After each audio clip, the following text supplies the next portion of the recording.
ada yang merembet, kayak gremet gitu, merambat seluruh dari ujung kaki, merambat seperti sampai ujung rambut. Saya berhenti, saya bilang, apaan ini, apa gitu, ini apa yang merambat dalam tubuh gitu kan. Mohon maaf, bukan bermaksud apa-apa, tapi boleh nggak Mbak Citra, saya membantu Mbak Citra, saya membantu Mbak Citra, saya mau ruqyah Mbak Citra, dia bilang gitu. Assalamualaikum warahmatullahi wabarakatuh. Senang sekali jumpa dengan saya lagi di podcast Unek-Unek. Dan di episode kali ini sedikit berbeda karena saya akan menceritakan kisah yang saya alami sendiri. Ini kejadian waktu tahun lalu. Jadi tahun lalu itu saya tuh merasakan kaki saya yang sebelah kiri itu sakit seperti itu. Tahun lalu sekitar bulan Maret kalau nggak salah ya. Nah, kaki sebelah kiri saya sakit itu memang biasanya saya tidak ambil pusing karena memang saya punya riwayat sakit saraf kejepit kayak gitu. Biasanya mungkin karena kecapean maka rasa nyeri di sebelah kiri saya biarkan seperti itu dan untuk istirahat. Tapi kemudian seiring berjalannya waktu kok tidak mengalami perubahan kayak gitu. Tapi ini ciri-cirinya berbeda dengan saraf kejepit yang biasanya saya kumat kayak gitu, karena dulu pernah posisi jatuh posisi duduk waktu main badminton dulu. Nah, ini kenapa sudah sebulan kok nggak hilang nyerinya? Biasanya untuk istirahat, kemudian saya ada treatment khusus itu bisa hilang. Ini nggak hilang kayak gitu. Ini nyerinya masih sakit gitu kaki sebelah kiri kayak gitu. Yang makin menyiksa adalah ketika saya menjalankan sholat itu tidak bisa posisi berdiri. Jadi selalu saya harus menjalankan sholat posisi duduk. Karena untuk rukuk saja itu sakitnya minta ampun. Saya sampai bingung ini kenapa. Saya tetap kerja, saya nggak ambil pusing, itu 1 bulan berjalan. Saya bingung ini kenapa kondisi kaki sebelah kiri sesakit ini. Bahkan sampai satu waktu saya seret kayak gitu saking sakitnya gitu. Kemudian udah lebih dari sebulan, oke dah ini kayaknya harus periksa. Saya putuskan karena sudah sangat sakit sekali, bahkan kesulitan untuk sholat, nggak bisa merasakan nikmat ibadah sakit kayak gitu kan. Jadi saya putuskan untuk periksa karena udah 1 bulan lebih ini. Ketika periksa dokter mengatakan untuk cek darah dulu ya. Ini takutnya kolesterol, asam urat atau apa seperti itu. Ketika cek darah semuanya hasilnya normal. Kolesterol normal, gula darah normal, asam urat normal, semuanya masih normal kata dokter. Oh ini mungkin tulang dia bilang gitu. Dikasih obat sama dokter. Udah dong, pulang dari periksa dokter, kita minum obat. Hari pertama membaik nih, alhamdulillah saya bisa sholat berdiri lagi, ruku udah nggak sakit. Hari pertama itu setelah dari dokter, udah enak. Hari kedua bangun tidur, astagfirullah sakit, kaki itu seperti ditarik ya. Jadi dari kaki, telapak kaki itu, betis itu seperti ditarik sampai ke paha itu seperti ditarik, itu sakitnya minta ampun. Ini kenapa ini? Obat sampai saya habiskan seperti yang disarankan dokter. Obat sudah habis, tapi memasuki bulan kedua tidak ada perubahan. Ya Allah ini kenapa ini? Saya tetap. Yang membuat saya sedih adalah ketika beraktivitas kerja masih saya paksakan. Tapi ketika saya harus sholat kayak gitu 5 waktu itu sedihnya saya harus pakai kursi untuk duduk, atau kadang saya duduk di bawah kayak gitu, nggak bisa bener-bener buat rukuk sakit, membungkuk kayak gini sakit, buat sujud juga sakit seperti itu. Udah masuk bulan kedua nih, mungkin tubuh saya ada yang harus dibersihkan, kotoran atau apa, maka saya disarankan teman untuk bekam. Teman menyarankan coba deh Cit bekam biar lebih ringan badannya. Mungkin ada tuh kotoran-kotoran dalam tubuh nih yang harus dibuang seperti itu. Tapi saya nggak pernah bekam, sama sekali saya nggak pernah seumur hidup. Coba aja teman bilang, nanti lebih ringan kok. Bismillah saya coba nih, kasih kontak nih sama teman. Nih, lo hubungin nih, namanya Mbak Ambar. Saya kontak, saya hubungin, kita bikin janjian. Saya pulang kerja, ini sudah masuk hampir 3 bulan ya saya kesakitan, saya udah nggak tahan. Akhirnya bismillah, coba berbagai hal nih, semoga sembuh dengan cara-cara yang disarankan teman ini. Saya janjian nih sama yang bekam. Janjian di rumah, saya bilang, Mbak, nanti saya mau bekam habis maghrib ya. Saya pulang kerja di rumah saya. Datanglah ini, kasih ancar-ancar.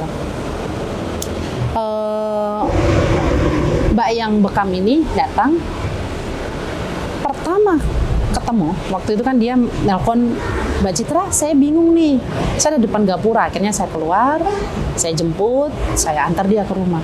Pertama saya ketemu dia pas jemput, dia diem dan shock, yang ngeliatin saya, padahal saya mengulurkan tangan. Mbak, saya bilang gitu.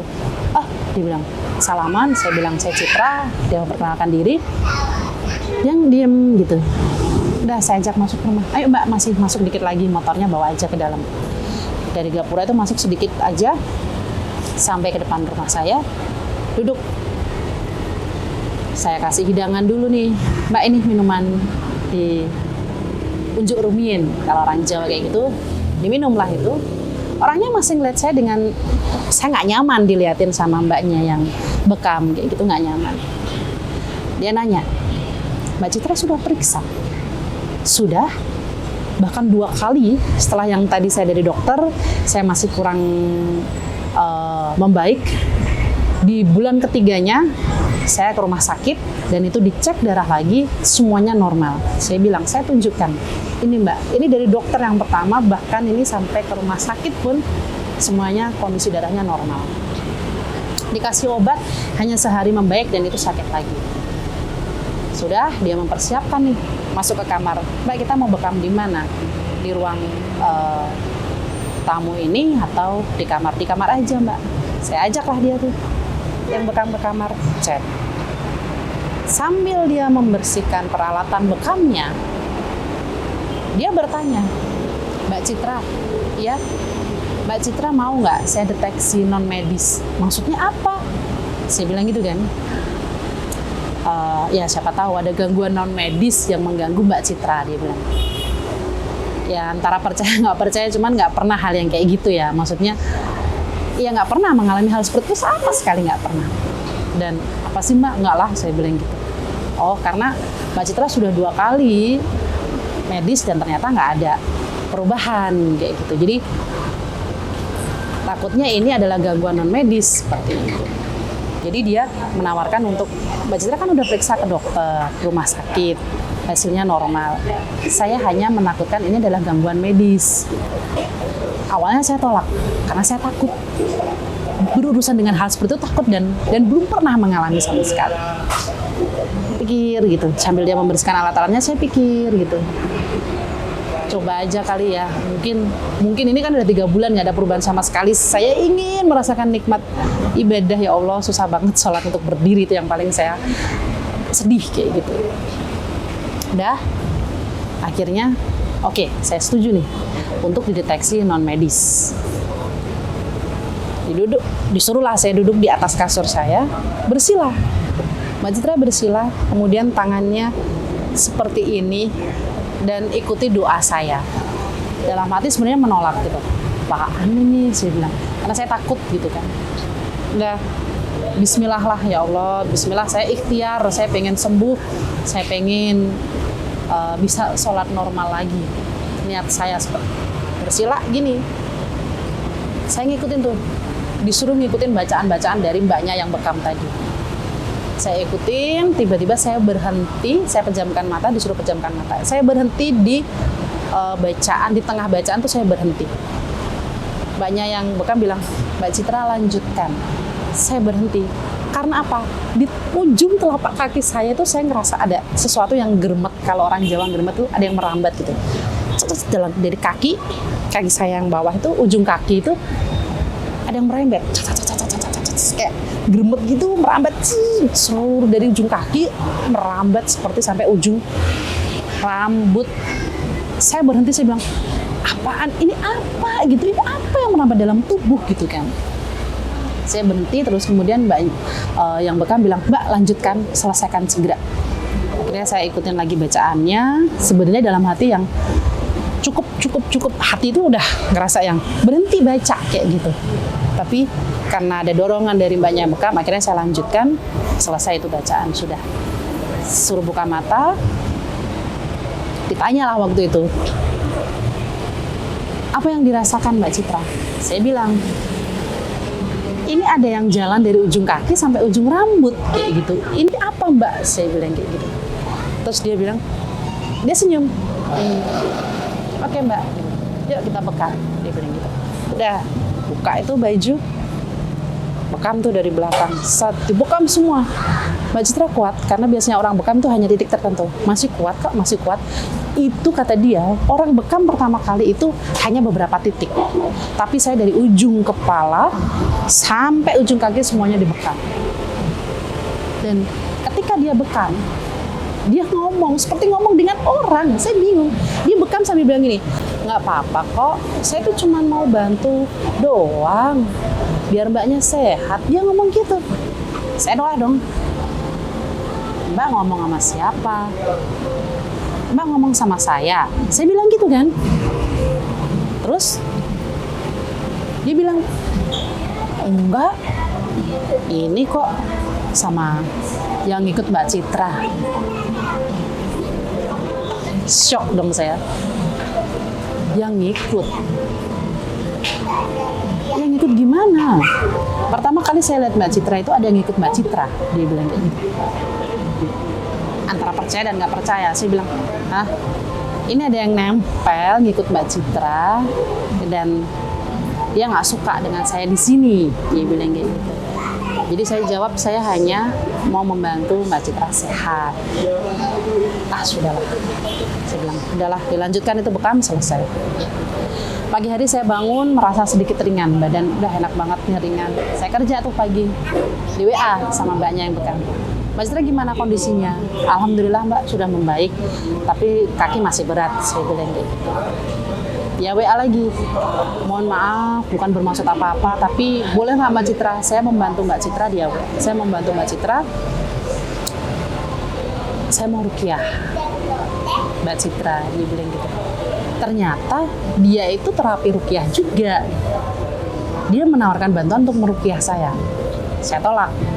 Karena saya takut. Saya bilang, Mbak maaf, bukan menolak bantuan, tapi saya benar-benar nggak berani gitu. Takut ya, biasanya orang ruqyah kan sesuatu yang gimana kayak gitu. Saya nggak pernah soalnya. Saya tolak.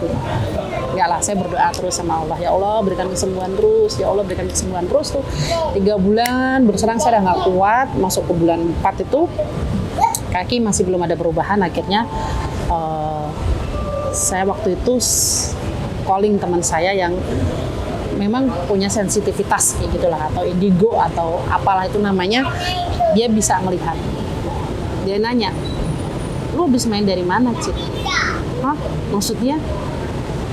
Lu gembel apa itu? Gembel itu bawa apa? Maksudnya enggak? Lu sehat loh. Aku udah 3 bulan lebih. Akhirnya saya cerita, udah 3 bulan lebih kaki sakit nggak bisa jalan. Lagian kalau main itu jangan dibawa yang ada di sana. Dia bilang gitu. Hah? Maksudnya apa sih? Dia bilang gitu.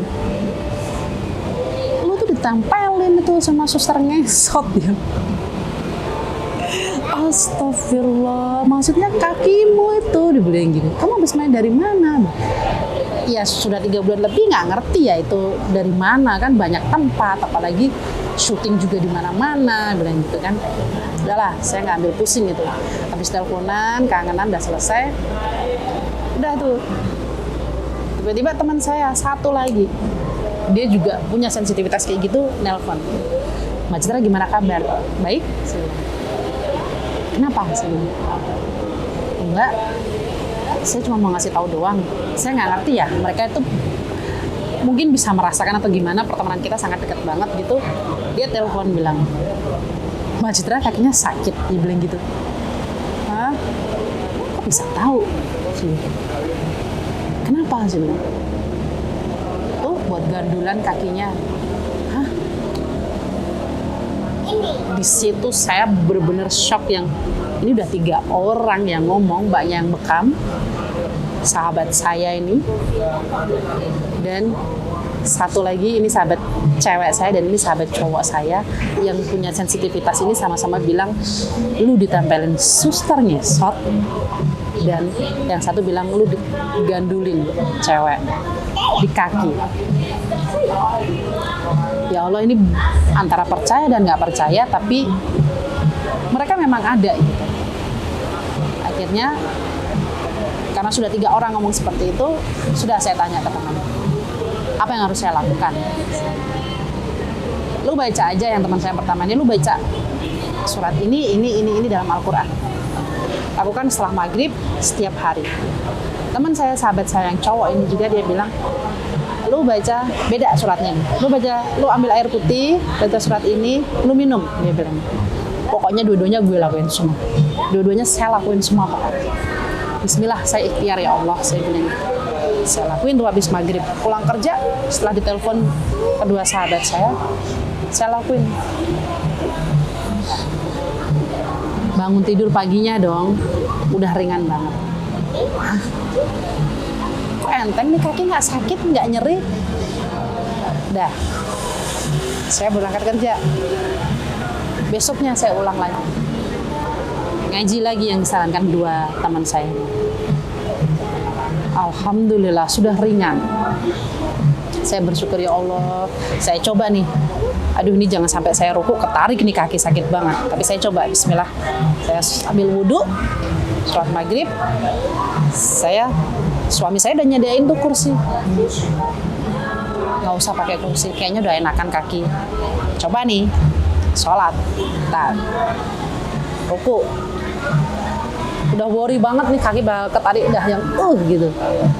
Alhamdulillah, sholat udah, ya Allah, enak banget nih, udah bisa sholat. Akhirnya sholat itu posisi sudah nggak perlu pakai kursi lagi, sudah normal dan nggak ngerasa kesakitan. Udah dong, alhamdulillah banget gitu. Udah dong, penasaran nih, telepon dong teman saya. Gimana teman saya? Alhamdulillah udah baikan, makasih ya. Cuma saya penasaran gitu. Ini apa? Kenapa ini kok nggak nempel gitu, nyakitin, saya bilang gitu. Karena saya tipenya kan, saya salah apa? Saya pernah mengganggu mereka nggak sih buat koreksi diri kayak gitu. Kasih tahu sama dia. Duh, pernah main ke salah satu coffee shop nggak sih? Bentuknya seperti ini. Dikasih tuh ciri-cirinya sama dia. Hah? Saya ingat tuh. Jadi ada teman saya dari luar kota main ke Jogja. Pokoknya teman kalau di luar kota kontak pasti saya temuin dong, silaturahmi gitu. Saya temuin, kita ngobrol karena lama nggak ketemu sampai jam 10 malam lebih gitu, hampir setengah 11. Dan itu posisi kafe itu lantai sekian ya, tinggi pokoknya kafe itu. Turun di basement dong. Dan itu saya itu punya kebiasaan kalau makan permen atau jajan di suatu tempat dan di situ nggak ada tempat sampah, pasti sampahnya saya kantongin. Sampah tisu lah, sampah permen lah, sampah apa itu pasti saya kantongin terlebih dahulu. Nanti baru kalau ada tempat sampah saya buang. Nah, itu waktu pulang kita ke basement nih, ke tempat parkiran, saya berpisah dong sama teman saya.